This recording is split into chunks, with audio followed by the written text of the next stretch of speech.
Vous êtes sur Jésus sur ta vie. Le disciple de Jésus n'est pas celui qui est dans une chorale, dans un service d'accueil, ou encore le financier, ou comment on les appelle encore, je ne sais même pas comment on les appelle, les partenaires, voilà, les partenaires de l'église, les partenaires financiers. Ça n'a rien à voir. Voilà pourquoi dans les églises, il y a plein de gens, l'église locale, qui ont des postes, des titres, mais qui sont païens, des grands païens. Ils se comportent comme des païens. Ils ont le cœur du diable. Mais il a des responsabilités à l'église. C'est lui à l'église, tout le monde se plaint sur lui. Mais lui, il est là pourquoi? Parce qu'il a de l'argent. Parce qu'il finance un païen. Parce que nous ne voulons pas faire des disciples, mais nous voulons voir des gens. Nous ne voulons pas faire des disciples, mais nous voulons que les gens soient là, que les gens viennent. Mon frère, Jésus ne va pas me juger parce que j'ai une grande ou une petite église.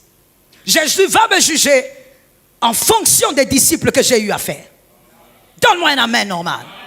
Quand on parle du ciel ou on parle de ton âme, tu dois donner des amens. Ce que je te dis est plus important que ce que tu cherches tous les jours du lundi au vendredi. Faire des disciples, prêcher l'évangile, ma sœur, arrête un peu. Je te réchoque, arrête un peu.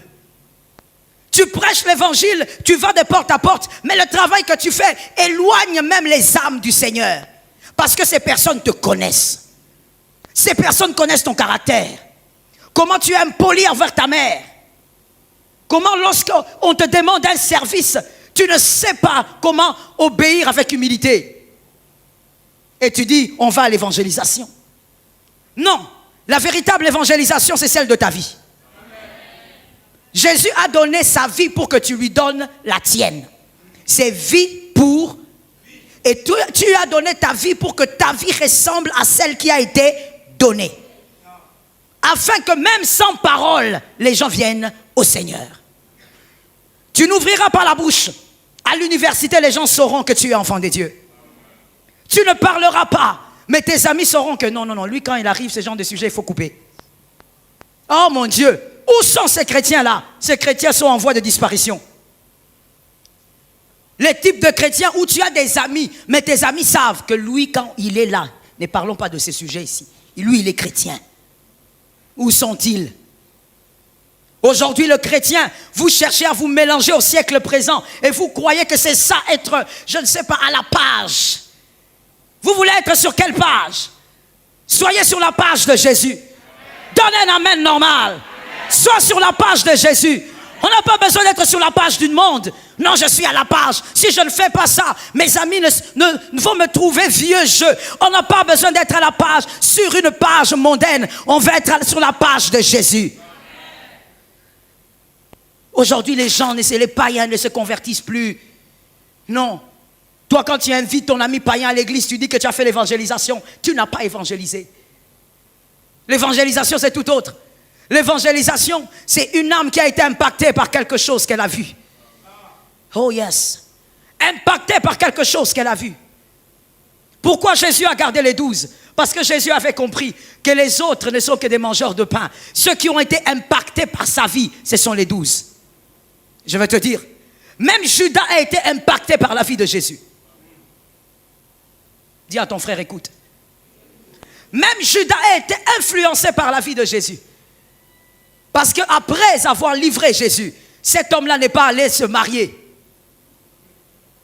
Après avoir livré Jésus, cet homme-là n'est pas allé trouver une maison ou encore des biens avec l'argent qu'on lui avait donné. Cet homme est allé se pendre. Pourquoi il s'est pendu? La culpabilité. Mais pourquoi il s'est senti coupable s'il avait fait quelque chose de bien? Pourquoi il s'est senti coupable s'il n'avait pas réalisé qu'il venait de commettre une erreur? Comment il avait réalisé cette erreur? Jésus l'avait impacté. Montre-moi ta vie. Et ça sera l'évangélisation. Présente-nous ta vie. Arrête de nous raconter des choses. Aujourd'hui, nous voulons des titres. Des titres faramineux. Nous les voulons. Si on t'appelle frère, tu te fâches. Tu fais 2 jours, tu ne viens pas à l'église. On m'a appelé frère, pourquoi?